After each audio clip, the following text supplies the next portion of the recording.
안녕하세요, 남튜브입니다. 요즘 취업난이 굉장히 심해요.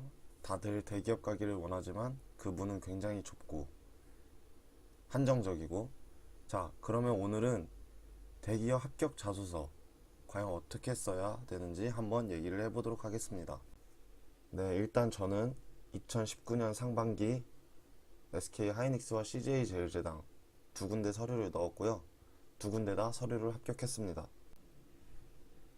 자, 그럼 어떻게 합격했냐? 저는 스펙이 없었어요. 그 흔하다는 국가기술 자격증도 하나도 없었고, 테스트 오브 잉글리시 for 인터내셔널 커뮤니케이션 점수도 없었어요. 헛소리 하지마 임마.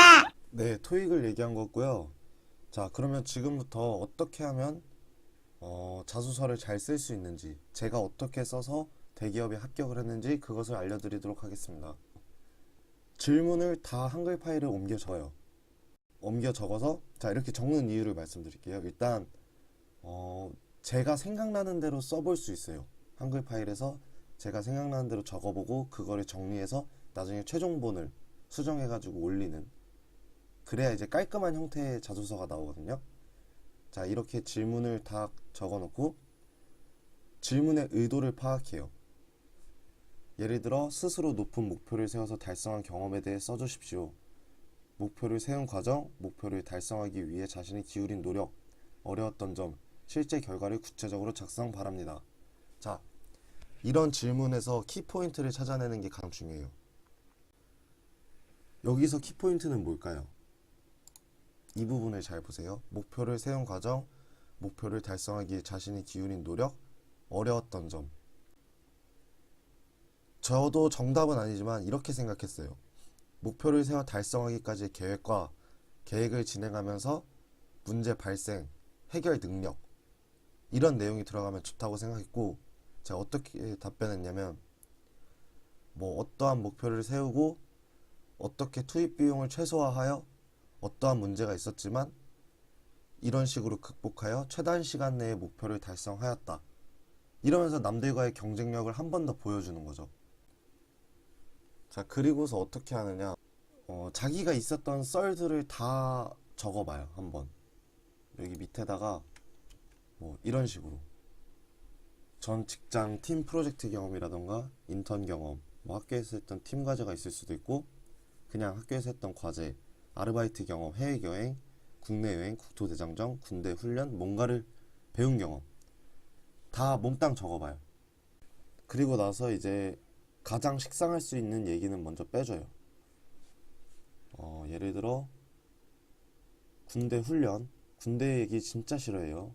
너무 많아서 남자분들 군대 얘기 정말 싫어하고, 또 국내 여행 누구나 다 갔다 올 수 있죠. 학교에서 했던 과제, 자, 이런 식으로 빼줘요. 이런 식으로 빼주다 보면은 한 가지가 남습니다. 가장 이건 이렇게 엮을 수 있고 이런 장점도 보여줄 수 있을 것 같은데, 이렇게 한 번씩 이미지 트레이닝을 하면서 보다 보면은 한 가지 타이틀이 나와요. 이제 저 같은 경우에는 전 직장에서 했던 팀 프로젝트 이렇게 남게 되고, 자, 이런 타이틀을 어떤 순서로 쓰느냐, 여기서부터 가장 중요해요. 먼저 첫 번째, 상황. 자신이 어떤 상황에 놓여 있는지 먼저 작성을 합니다. 내 상황은 이렇고, 이런 역할이었고 이런 점을 맡았었다. 자, 두 번째가 역할. 상황과 같이 엮을 수 있겠죠. 같이 엮어서 쓰면 되고, 자, 세 번째, 문제. 항상 자소서에는 어떠한 문제가 발생이 돼야 돼요. 어떤 문제가 없어도 만들어야 돼. 이거는 가장 중요한 부분이야. 어떤 문제가 있었다. 항상 우린 문제를 달고 살아야 돼. 알겠죠? 그리고 여기서 네 번째, 나의 생각. 그 문제를 대하는 나의 생각, 자세, 마인드라고 하죠. 마인드. 자, 이 문제가 왔을 때 어떤 사람은 이 문제 때문에 나는 망했어. 또 어떤 사람은 이 문제를 어떻게 긍정적으로 생각해냈어. 이 문제를 어떻게 해결할 수 있을 것 같아. 이런 생각과 이런 자세와 이런 마인드가 있어. 이런 걸 보여줘야 돼요. 이게 반드시 들어가야 할 부분이고요. 이 4번이 3번과 4번이 반드시 들어가야 할 부분이고 4번에서 어떻게 작성하느냐에 따라서 나뉜다고 볼 수 있죠. 결과가 뭐 좋을 수 있고 나쁠 수 있고 보통 사람들이 이런 데서 명언을 많이 써요. 뭐 명언, 자신의 신조 이런 걸 많이 활용해서 써주면 되게 좋고요. 자, 5번 행동. 이런 생각을 가지고 이런 자세로 이런 마인드를 가지고 어떻게 행동했다. 이걸 꼭 보여줘야겠죠. 그리고 그 행동에 대한 결과. 생각을 가지고 어떤 행동을 한 결과가 어떻게 되었다. 이 부분이 될 수 있고 마지막에 이제 마지막이에요. 배운 점. 이것도 중요하죠. 배운 점. 이러한 과정을 통해 어떻게 되어 이런 것을 배울 수 있었고 이런 것을 배울 수 있었고 이것을 내가 업무를 진행하면서 어떻게 써먹을 수 있겠다 있을 것 같다 이런 점이 들어가면 굉장히 좋을 것 같아요. 자, 이제 이거는 2019년도 CJ제일제당 상반기 자소서 질문이었고요. 살아오면서 갈등 관계를 할 수 있는 경험은 무엇이며 어떻게 해결했는지 행동 중심으로 기술하여 주십시오.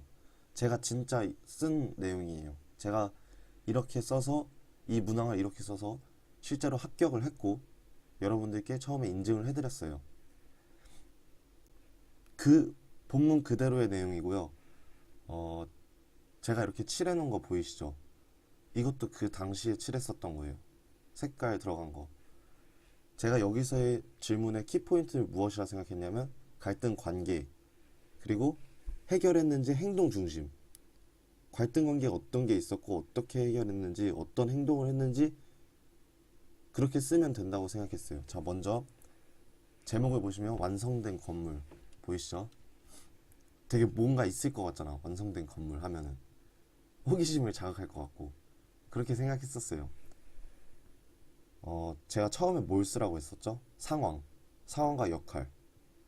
처음에 보시면 역 맞은편 상가가 지어질 때 전기 기술자로 공사를 한 적이 있습니다.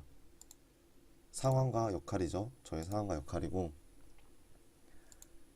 자, 세 번째 문제. 도면이 공사 중간에 변경된 적이 있습니다. 제가 항상 말했죠. 문제가 항상 생겨야 된다. 우리는 문제를 달고 살아야 된다. 그 문제가 이런 거였어요. 그리고 나의 생각, 자세, 마인드.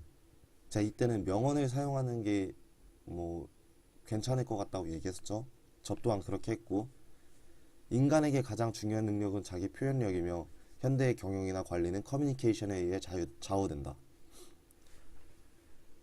저는 이러한 갈등을 해결하기 위해서는 각 기술자 간의 의사소통과 배려가 중요하다고 생각했고 끊임없이 의사소통하려고 노력했습니다 라고 적었죠. 제가 명언을 인용했고 저의 생각과 자세와 마인드를 보여줬고 그 다음 5번째가 행동이었어요. 저의 행동 부분을 보면 변경사항은 없는지 수시로 체크했고 설비, 목수 반장님과의 커뮤니케이션을 통해 문제가 되는 부분은 수정하여 일이 수월해지도록 배려하였습니다. 자, 이렇게 저의 행동을 기재했고 그에 따른 결과 끊임없는 의사소통과 배려로 비로소 가치 있는 건물 하나가 완성되었고 자, 결과가 웅장하죠. 건물 하나를 지었다니 제가 말도 안 되죠. 사실 이건 알바했던 경험이거든요. 잠시 알바했던 경험을 토대로 쓴 거고 자, 앞으로도 배운 점이 반드시 들어가야 된다 했죠. 앞으로도 다른 의견으로 마찰이 생긴다면 의사소통과 배려로 해결해야겠다고 다짐했습니다. 이거 같은 경우는 뒤에 이제 한 줄 더 써주면 좋을 것 같아요. 마찰이 생긴다면 의사소통과 배려로 해결함으로써 뭐 회사에 어떤 식으로 이득이 될 것 같다. 뭐 이런 것도 써주면 되게 굉장히 괜찮겠죠.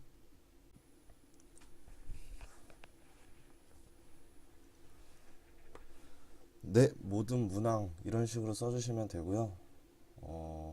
올해는 좁은 취업문 뚫고 모두 좋은 곳 취업하셨으면 진심으로 좋겠고, 반응 보고서 2탄이나 인적성 검사 후기 썰도 올릴게요. 구독과 좋아요 부탁드리고 모두 열심히 하신 만큼 좋은 결과 있길 기대하겠습니다. 남튜브였습니다.